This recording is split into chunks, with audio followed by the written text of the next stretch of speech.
Alright guys, so today I'm going to do something a little bit different, and I'm essentially going to simulate what's going to happen when we do a quote-unquote career mode series on F1 2015. Basically, I'll be trying to replicate the pro season mode where you have no assists, no HUD, and just general no feedback from anything from outside your engineer. So basically that's what we're going to be simulating today.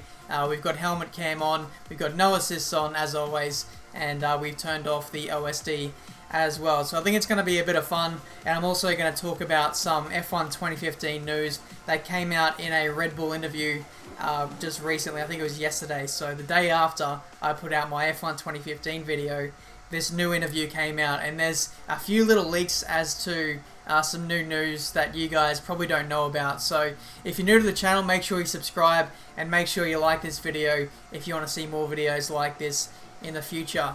So here we are in Bahrain. We'll go through the start, and once things calm down, we'll talk about the news, and away we go. This is live comm as well, by the way. Doing a lot of live comms lately. I'm really enjoying doing this style of video, something different, and hopefully you guys are enjoying it too. So coming into turn 1, we'll take it nice and easy. I believe we have realistic damage mod on, and as you can hear, the cluttering of the front wings, just everyone smashing each other off. We're using the F1 2015 mod on the F1 2014 game. The Red Bull going very slowly. Daniel Ricciardo up the inside.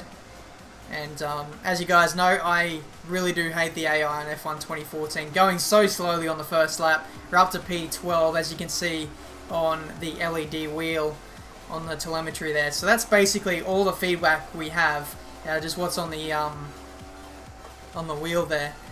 So with F1 2014, we can't talk to our engineer today, but on F1 2015 we will be, so we can get a little bit more information from him in that instance. So essentially today we're driving a little bit more on our own than what we would be on F1 2015, but in saying that, I think this is going to be a pretty good simulation as to what we might expect.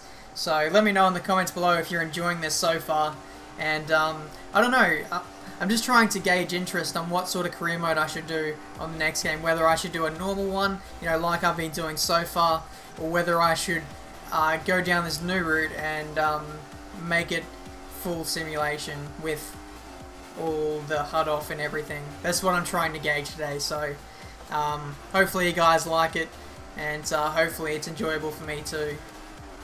So this is the end of the first lap done. I think we're up to P12 still. So after the AI going very slowly, they have decent pace. This is with the Equal Cars mod on as well. So this race is going to be pretty tough to win. Especially since, you know, I'm not really that focused on the driving. I'm more or less just trying to entertain you guys with the commentary a little bit, and reporting on some of this news that I'll get to in a minute. Alright, so in this Red Bull interview that Codemasters conducted, I'll leave a link to this article down in the description if you want to read it for yourself. Basically, they're just talking about a number of factors, some of which we've heard of before, but I'm just going to go through mainly the things that you guys probably haven't heard of yet. But anyway, Codemasters, they went down to the Barcelona and Jerez pre-season testing, and I believe they put sensors on the cars or something like that to gauge all the engine power units, unique sound. They're supposed to, apparently they did it for every single car, or every single power unit apparently, so they can get a really unique and really authentic sound. So apparently it's something much more detailed than what they've done ever before, so that's pretty interesting. And they say they captured sound all the way from the bottom to the top of the rev range, which by the sounds of it is something that they haven't done before, which I thought was pretty interesting.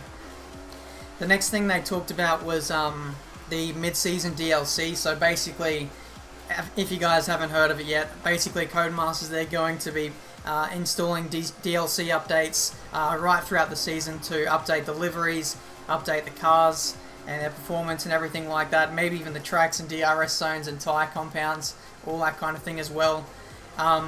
Basically, I read somewhere that the first major update in regards to the cars and the tracks and performance and everything, it's going to come about a month after the initial release, and on release, apparently the Mana cars won't be available to drive. That's mainly because the Mana cars are actually getting a brand new livery, and I believe a brand new car for the Barcelona round in Spain, which is in about a month's time from now. So since that car is coming so late in the season, it's sort of put Codemasters on the back foot with releasing that car early, or with the rest of the cars in time for release. So it's coming out a little bit later, and to be honest, it doesn't really affect, I think, a lot of us. For me personally, I won't be driving the Mana car on release, or I won't be driving it in career mode, that's for sure. Oh, someone's lost their front wing there, so we might potentially gain a position very soon.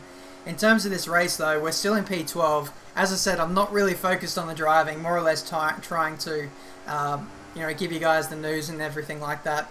So basically, I don't really know where I stand in terms of fuel. My engineer just told me about 30 seconds ago that we do have a little bit of fuel to use, I think plus 2 or 3 laps, so we can use that later on in the race.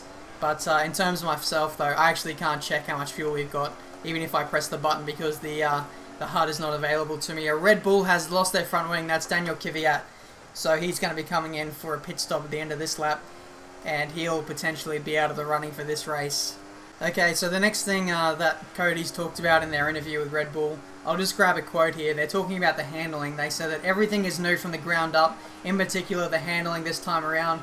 We can be a lot more detailed in what we can recreate, and things like the tyre temperatures and the aerodynamics and the loading of the tyres and the suspension, he says. I had to pause there because I was reading off the screen. I was going to crash if I didn't do anything else. I'll just finish off the quote real quick. He says that comes back through the force feedback and the pad rumbles, which gives you a really nice feedback to the player when they're on the limit. So very interesting there. Also talking about the rumble, they say that on Xbox One rather, you'll actually have separate rumbles on the left and right triggers, potentially when you lock up your tyres. So the left trigger will rumble a little bit, and then maybe when you get wheel spin, the right trigger will rumble a little bit. So that's pretty interesting, making use of the new hardware of the next gen consoles. In terms of the PS4 controller, they say that there's a speaker on the PS4 controller that is used, that is going to be used for the engineer, which can talk to the players too. Rosberg going slowly. I wonder if he's lost his front wing as well. No! We've hit Rosberg! We've Rosberged Rosberg! Just like Spa 2014, I think we've taken off a bit of our front wing there. But Rosberg does not have a puncture. He does, of course, have to change his front wing in the next pit stop. So already, thanks to the realistic damage and the AI being a little bit clumsy, we've moved up into the points now, even though we're driving like absolute crap right now. I actually don't know when my pit stop is. It might be like next lap or something, or 2 laps time. I don't even know what lap we're on. I think it's about 4 or 5 maybe. Here comes a Red Bull around the outside. Okay, we're coming into the end of this lap, that's good. The tyres are starting to look pretty worn, I must say, even with the HD tyre textures mod. You can see the marble build up on the outside rim of the tyre. Starting to really have an impact now, coming in for primes at the end of this lap. So one other thing about the Pro Season mode that I didn't really think about, and with the lack of information you now have, is fuel. It potentially now, there's going to be a really high risk of people running out of fuel now, because I have absolutely no idea where I stand in this race. And if you're a PC user, then you're not going to be able to talk to the engineer. So if you're a little aggressive, or you get a little bit greedy in terms of the fuel use, you're going to run out, and that's going to be a major problem, especially maybe if this is available in league races too. Imagine the scenes if this was available in league racing. This would be very, very unique, that's for sure.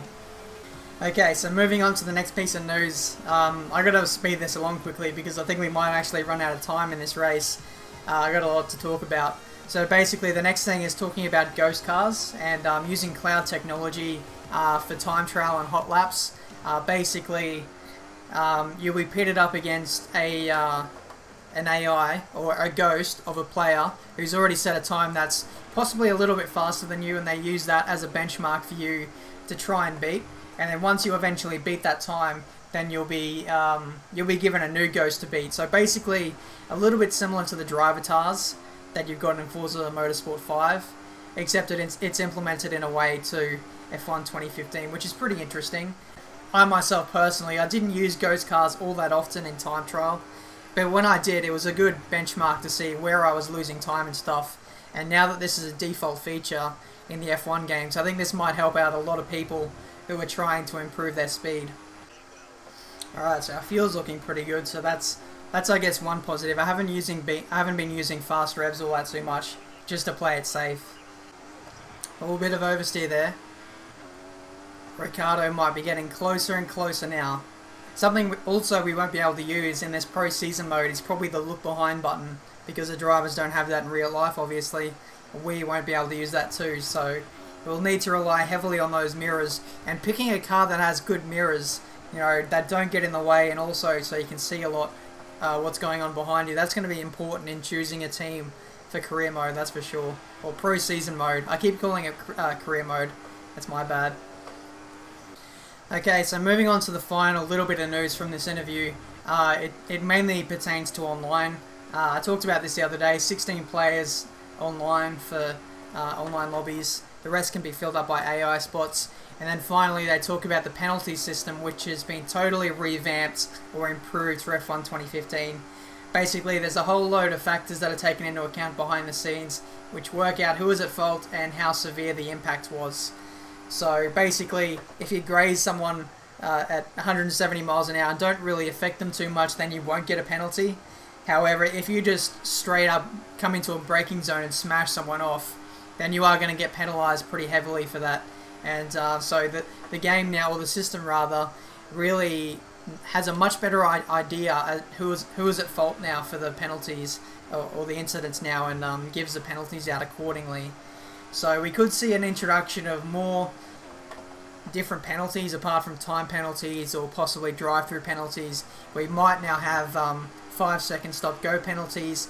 We could potentially have grid drop penalties, and maybe even in pro season mode, or the career mode rather, we could have points on your license being taken off, and you could get race bans or something like that. However, that hasn't been confirmed or anything like that, but I'm just trying to read between the lines here and try and piece together what they're doing this year. So that's pretty much all the news, and looks pretty exciting, I must say. So yeah, this race is almost over. We can see Daniel Ricciardo on the attack up the inside. He backs out of it, as the AI always do on this game. I think we're around about lap 10, something like that, so only a couple laps left to go. As I said before, I've not really been focusing on the driving at all. I've just been trying to make this video entertaining. I've probably been like a second a lap slower, making small mistakes here and there. Verstappen, the fastest man in the race right now. But it looks like we're going to finish in P10 with a massive train of angry cars behind us.